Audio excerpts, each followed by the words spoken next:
হেমাঙ্গিনী চৌধুরীর কড়া নজর চারিদিকে আছে, সেটা কি তুমি জানো না? তুমি ভাবছো কেন এটা শুধু আমারই কাজ? এটা তো তোমার কাজও হতে পারে। তবে সেই গানের খাতা বড় মালিকের গানের ঘরে কেন লুকোনো ছিল?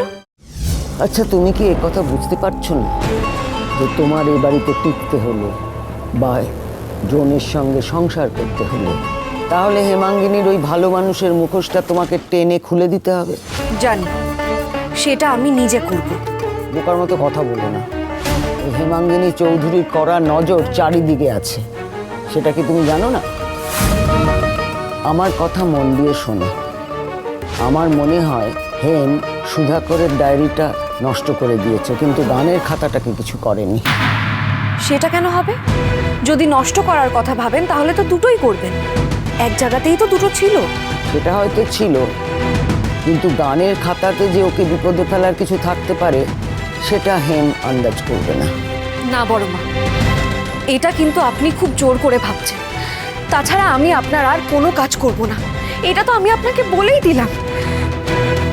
গানের খাতা থাকলে থাক, আমি আর চোরের অপবাদ মাথায় নিতে পারবো না। তুমি ভাবছো কেন এটা শুধু আমারই কাজ? এটা তো তোমার কাজও হতে পারে। আমারও কাজ? কিভাবে? তার জন্য তোমাকে গানের খাতার ইতিহাসটা একটু বলা দরকার। গানের খাতার ইতিহাস? হ্যাঁ, এ বাড়িতে সব কিছুর একটা করে ইতিহাস আছে, আর অনেক জায়গায় ইতিহাসে অন্ধকার। ওই গানের খাতা সুধাকরের খাতা নয়, ওটা আমার স্বামী দীপঙ্করের খাতা। সে কি, তিনিও গান গাইতেন?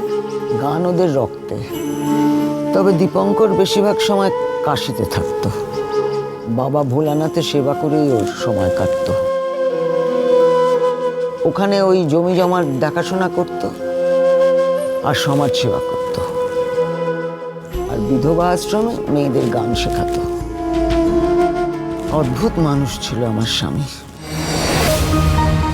আসলে সুধাকর আর আমার স্বামী এরা দুজনেই মনে হতো এই দুনিয়ার মানুষ নয়। তারপর হঠাৎই একদিন কোনো কারণ ছাড়াই আমার স্বামীর মৃত্যু সংবাদ পেলাম। সে কি, কি হয়েছিল ওনার? সেটা পরিষ্কার করে জানতে পারিনি কোনো কালে। খবর পেয়ে আমরা কাশী রওনা হলাম, কিন্তু ওখানে গিয়ে দেখলাম আশ্রমের লোকেরা তার দাহ কাজ শেষ করে ফেলেছে। কেন? কাশী তো একদিনই যাওয়া যায়। সে তো যায়, কিন্তু কোনো অজানা কারণে দাহটা করে ফেলেছিল। শুধু কয়েকটা জিনিসপত্র নিয়ে ফিরলাম, তার মধ্যে এই গানের খাতাটাও ছিল। তবে সেই গানের খাতা বড় মালিকের গানের ঘরে কেন লুকোনো ছিল? সেটাই তো আমার সন্দেহের কারণ।